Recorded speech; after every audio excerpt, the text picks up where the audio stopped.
870 WOCA. Ocala.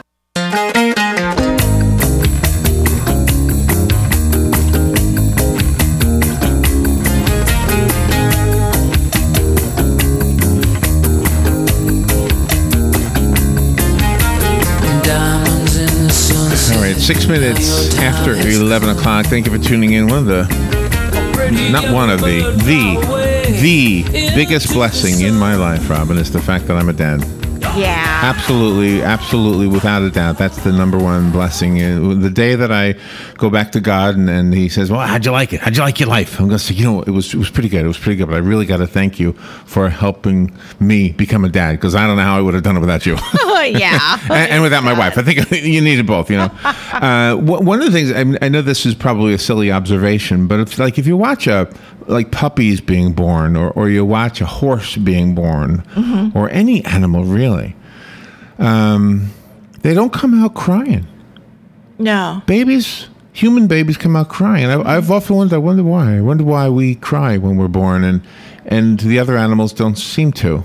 Yeah. I mean, I know we're not animals, but we sort of are, and there's some similarity. Good question. And then you see these videos of the women who give birth in bathtubs in water. Yeah. And I've often heard, and I'm not trying to cause controversy with this, but the Scientologists say, what do they say? Keep it really quiet. Wasn't that the Tom Cruise thing? Yeah.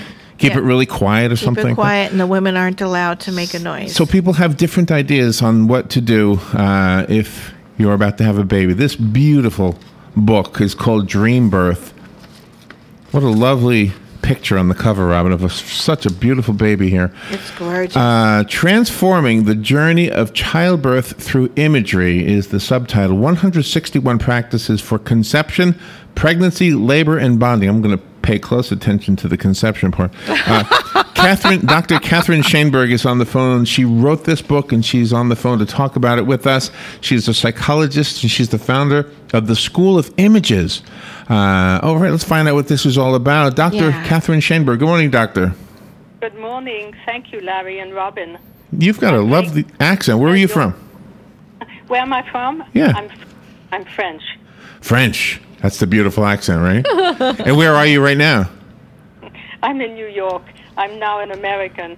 You're an American. Well, you're in one of my favorite cities. Thank you for being there. I grew up there. So when I started out, could you hear me first of all? And did you ever think that how come we cry when we're born? Are we doing something wrong? I don't think that all babies cry. Oh, okay. And dream birth babies definitely don't cry. Really? No, they come out full Buddhas. They have completely alert. They have what? Say it again? Very happy and very alert. So we rarely see babies cry, actually. That's beautiful. So what is a dream birth baby? Help us understand what that is. Well, the mother and the father have done, or the partner have done these very short exercises that I teach that we connect with the baby. So they talk to their baby images. And the baby is therefore completely prepared to be born. Okay. When the baby starts, the baby is very calm. Right, this is the case. Now, I have to tell you right away, not in the labor rooms. The doulas and midwives and the are in the labor rooms. I am not. Okay. So you're talking to the baby images, is that right? No. No. No, women close their eyes and go and connect with their baby. They go and look at their baby. Oh, and can the father do that too? Absolutely. So help me through this. So do I imagine that I'm speaking to the baby? Do I put my hand on the woman, on the wife? No, you don't need to do that because you're connected to your wife through what I call the dream field.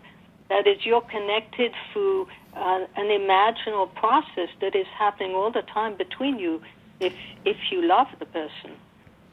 We talk to each other through images as well as through words.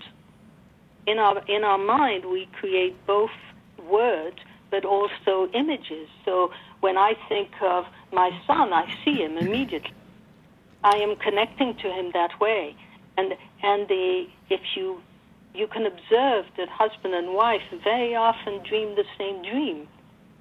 They're connected. They Really? speak that way. Can we do this after the child is born? Oh, absolutely, yes. Really? So my son is 27. Can I visualize him right now and talk to him that way? Yes. All you have to do is see him in your mind. Can you do that? Of course, yeah. So then you can send him your love, for example. One of the ways that we do that is we turn our eyes inward, look at the color of our love that is in our heart for our child, and we send it as a bridge of light to our child. Can you do that with anybody you love? Absolutely. Can you do it with somebody you don't love? It would be good, actually, because if we can feel peace and goodness for that person and we send it as a bridge of light to that person will feel it, and something will change. Now, don't take my word for it. Try it. Right. So does the baby, in the unborn baby, I know I went off on a tangent there, but getting back on track, does the unborn baby ever communicate back? Oh, totally. I mean, it's amazing what we hear from the unborn babies. Okay, could this happen? Could you be talking to the unborn baby as a mom? The baby is physically inside of you, and spiritually, mentally, you're communicating. And there's this discussion that, Mom, I'm going to be born with an imperfection. I'm going to be born with a mental retardation or something like that. And I just want you to know that in advance. Could that conversation happen? Yes. It actually does happen to some women, and then they take decisions. Now, there are two possible decisions here. The mom decides, she goes to the doctor and says something is wrong, and the doctor confirms it, and she decides she can't go ahead with it.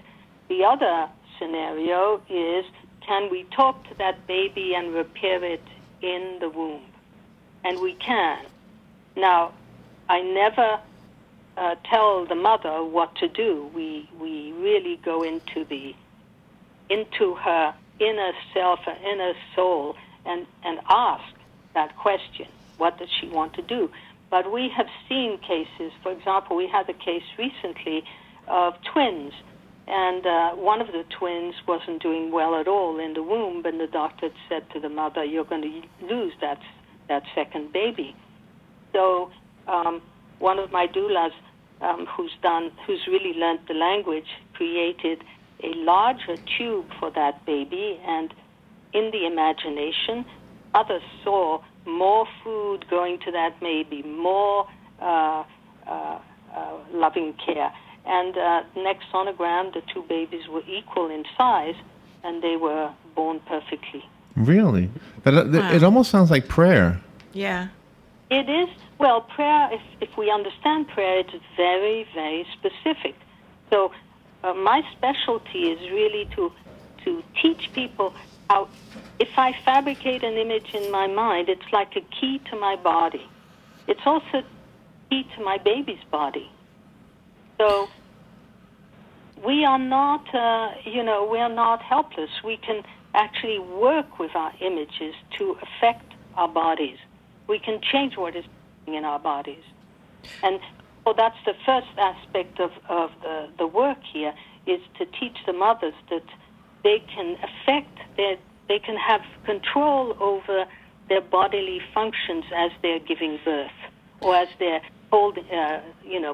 pregnant with their babies. They can also affect their babies. You go through the birth process step by step, and if something is not feeling right, you give some kind of exercises to do, you give some kind of mindset. But I found it interesting that you said that the mother should look at the afterbirth, after that's delivered. I don't understand your question, Robin. Yes, definitely, we do go step by step. The women have practiced before the labor. Now, if she's in the labor room with a dream birth practitioner, then the dream birth practitioner will help her along if she needs help. using images, again, only using images and breathing. But you have, but you had written in the book that after the afterbirth is, quote unquote, delivered, that the mother should look at it. Oh yes, very beautiful. It's like a tree. I mean, it's bloody. But it's very beautiful, and it's important to. It's an upside down tree, and it's really important to connect to that, to understand that this is part of what was created. Many cultures actually bury the afterbirth and plant a tree. Oh, really? Really? Yes. And in the animal world, it's often eaten by the mother. Absolutely. It's full of... it's one of my practitioners, Judith Hallett, actually takes the and makes a preparation so that it becomes... she makes medicine out of it and gives it to the mother and to the child. It's full of nutrients that help the immune system. What are doulas? You mentioned it earlier, and I don't know that I know the word. Well, doulas really accompany the birth. If you think of old times, there were only women in the room. There was the midwife, but there were the women who were helping. Now many of the women go to hospitals, so they're the nurses, but they are really doing the whatever medical procedures are needed. But the doulas are there to comfort, to hold the hand, to encourage, to encourage mainly, and also have all sorts of simple techniques to help the mother. Oh wow! Do you remember the singer John Denver? No, unfortunately, no. I'm not American, so I wasn't brought Okay. up. Well, he has since died, but let me tell you something about him. He was a popular recording artist, and his child was adopted. And he told in an interview, he said that he felt a year before his son was born that he was coming to him, and he knew that he and his wife couldn't have a baby, so he figured they were probably going to adopt somebody. And that's when he started looking into adoption. It was like this, he had this sense that there was a child calling out to him and saying, "You're going to be my dad."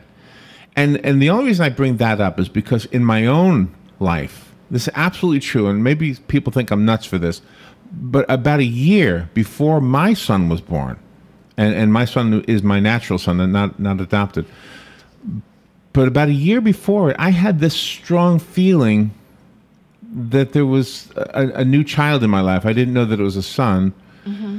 But you know, it was kind of I had that experience, not every day, but like a fleeting moment I had it. And I remember thinking, wow, I wonder if I'm going to be a dad soon. I remember thinking that, but it was like at least 3 months before my wife became pregnant. Yes. No, this happens a lot.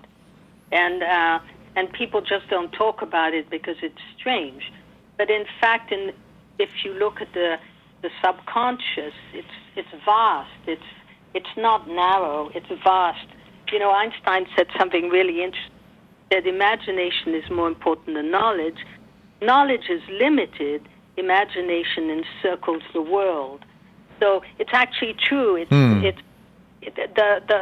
mind picks up information.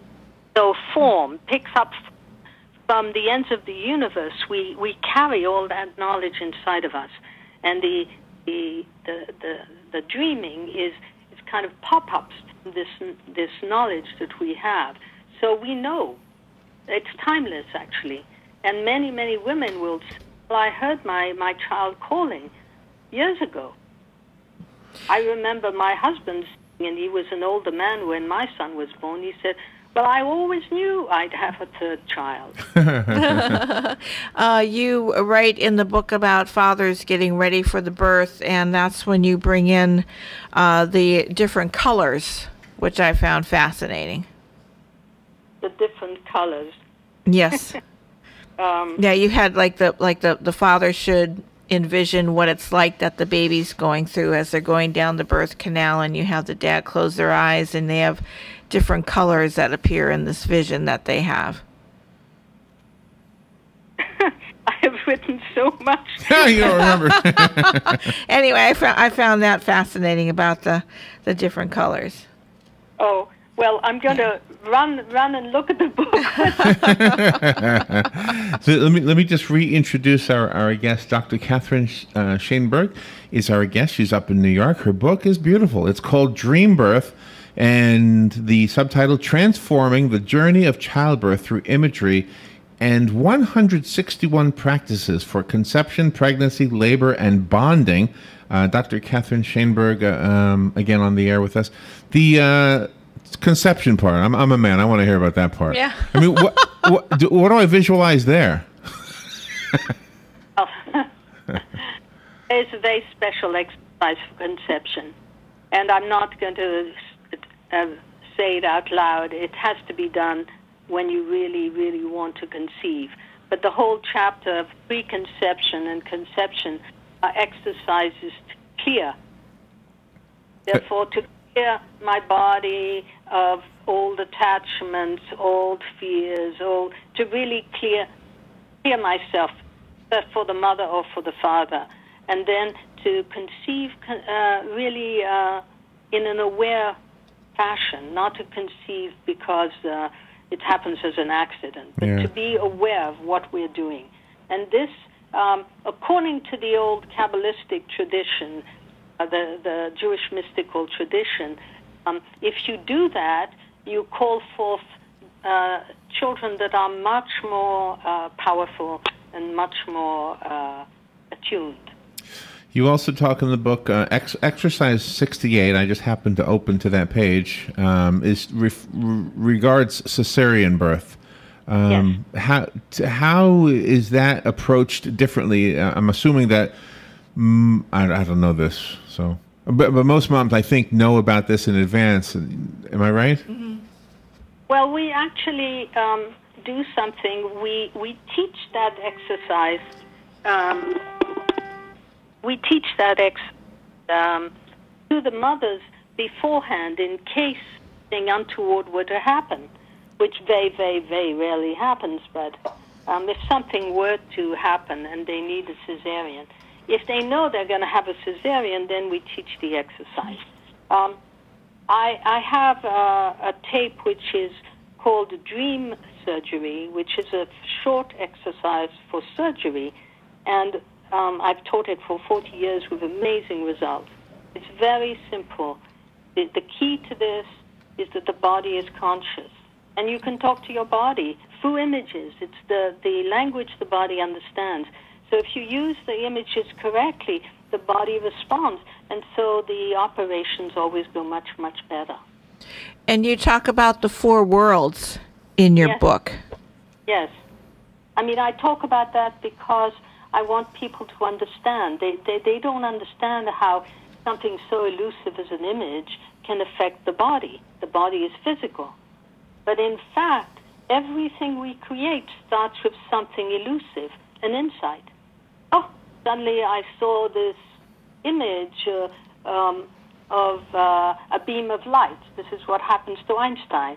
And from that, he follows that image, and it became his relativity theory. So we move from the most elusive to the most concrete, not the other way around. And we can actually affect our bodies by doing that. The baby doesn't exist. It's an elusive idea somewhere in the world, right? We come together and it starts forming and unfolding, and it becomes your baby. So it starts from elusive place. It really is a miracle, isn't it? It is truly something that we have to be in awe of. Dr. Catherine Shainberg, I started this interview by comparing humans to animals, and I want to do it again. Because another difference is that we cut the umbilical cord. No other animal does this. Mm-hmm. No. If we didn't do that, what would happen? What would happen to a baby if we did not cut the umbilical cord? Well, it's a trend, especially in natural birth, not to cut the cord immediately. And in fact, in hospitals now, they are starting to do that. They don't cut, they wait until the pulsing of the cord stops.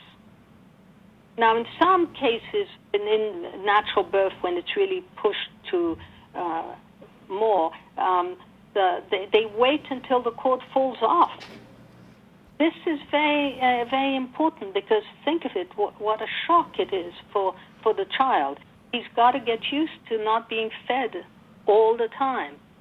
He's got to be used to not having this pulsating cord. So if we give it a little time, the baby will crawl up on the mother's breast and latch on immediately if you let him do that. Wow. Oh, that's fascinating. Kind of beautiful, isn't it, when you think about it? Yeah, it is. It's absolutely beautiful. But so when you're guiding women in their childbirth to have the happiest baby, ultimately that's what you want. Is that what you tell them to do? Don't make sure the doctor does not cut the umbilical cord? My philosophy is never to tell people what to do. I offer them possibilities, and I ask them to look in and see what their soul wants, what their body wants. I you know, if a mother says, I want a cesarean, and that's what I want, right. that's what we'll offer her, because it has to go organic. It has to be natural. It has to be what the inner dreaming of the mother is. Okay, Doctor, what are your thoughts on circumcision? Well, I am a Jew. Right. Uncircumcised. And I think that it's a very meaningful religious ritual. And I think it was very meaningful at the time when it started for all sorts of health reasons. Today, don't have, again, I won't give an opinion. It really has to be each parent, each group parent to decide. I think it can be done painlessly. You talk about the talents of newborns. It's really refreshing to hear a person refer to a newborn as a person and not just as an object that they think they can't hear or see or even speak. Well, actually, they are thinking from in the womb from the very beginning, because they're thinking in images. This is your primordial language. Right? They're thinking in form. They're not even, they can't put words to it, but they're feeling the waters of the amniotic sac. They're feeling themselves moving. They're sucking their thumb. Yeah. Eventually, yeah. Going to hear you tapping on the abdomen. There's been a lot of research on that, right? Tap, they'll tap back. I just got a most beautiful letter from a mother in Singapore who said to me, every time I listened, your voice would come on the tape, the baby would tap. Oh, really? Oh, well, you've got a wonderful voice, a very soothing voice. Yeah. Thank you. I have a copy of this book. Let me just say this to the listeners, that we, in this little interview, didn't even scratch the surface. This book has a lot more to it than what we were able to cover, obviously. The book is very big, very thick. It's about, let me see real quickly, it's about 300-something pages. You might not have ever considered some of these things. If you know somebody who is ready to have a baby, maybe either thinking about it or is already, closing in on the birth date. Dream Birth is the name of the book. I have a copy. I will give it away to the person who asks for it. The rest of us have to go buy it. Dr. Catherine Shainberg is who you will look up online.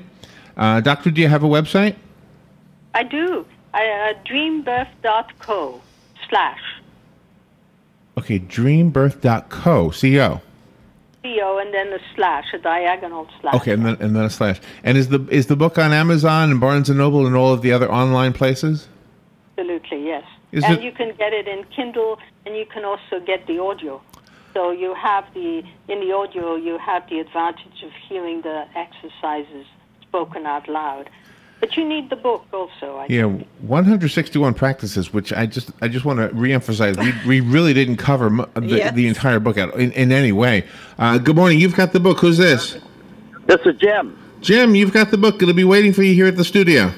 Thank you. Have a great day. You're welcome. Thank you. How about that? A man called for the book, huh? That's awesome. I do want to just quickly say we have many, many, many more exercises that cover every intractable issue of pregnancy and labor. Yeah, and that's an important point, and that's what I was trying to express, is that the book is very in-depth, and you cover a lot of things. And if you were to look at the practices that are in the book, they almost look like recipes for meditation or something. Yeah. I don't know how else to say that. I love the cover, too. Oh, and a beautiful baby on the cover, huh? Is this your baby? No, it isn't. It's a wonderful picture from a photographer we found, and we're very, very happy with it. So the name of the photographer is in the book. Well, if every baby is born looking as peaceful as that baby, then you're doing your job with this book. Yeah. Dr. Catherine Shainberg, thank you so much for being on the air with us today. Thank you so much, Larry and Robin. Thank you. Good interview. We will take a little break and be right back. You're listening to WOCA News Talk 1370, Ocala's source for what's happening in today's hottest, up-to-date news and topics.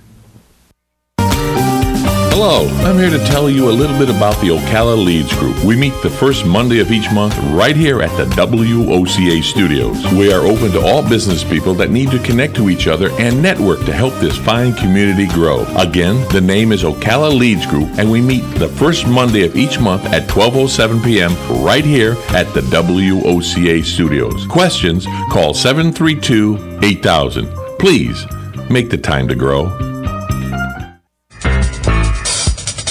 Legally yours.